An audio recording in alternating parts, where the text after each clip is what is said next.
When I started to dig into the scriptures, I realized something. A lot of people don't actually know how much of the Bible is borrowed from older myths. Take the story of Noah's flood, for example. Many people think this flood story is unique, something that was divinely inspired by God. But it's not at all. Nearly 1,000 years before the Hebrew Bible, Mesopotamians were already telling a story about a great flood called the Epic of Gilgamesh. In that version, God decides to flood the world, and one man, Utnapishtim, is warned in advance. Utnapishtim builds a huge boat and fills it with animals, and at the end of everything, he sends a bird out to see if the waters have receded.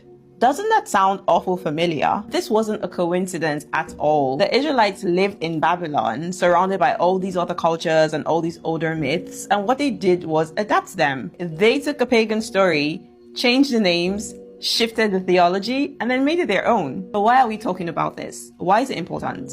A lot of people... Nearly every ancient culture, from Babylon to Africa to China, tells of a great flood that once covered the world. But here's the big question. Did the Jews copy those stories? Or did everyone else copy theirs? The flood story in Genesis isn't an isolated tale. The Sumerians called it Utnapishtim, the Babylonians called him Gilgamesh, and other cultures told similar stories.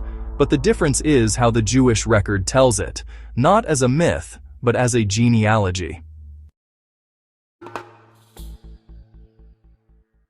In Luke chapter 3, the genealogy of Jesus runs all the way back to Adam, through Noah.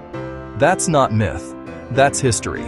It means the Jewish record connects every generation from creation, through the flood, down to Abraham, David, and finally, Jesus.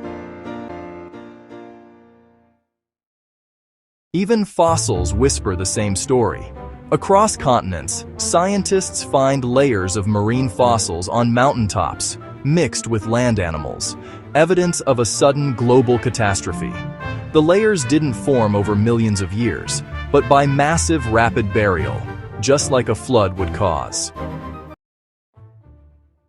So no, the Jews didn't copy the flood. They preserved the original memory, passed down from Noah's family after the waters receded. And through that same lineage came the Messiah, Jesus Christ, the second ark, offering salvation not from water, but from sin.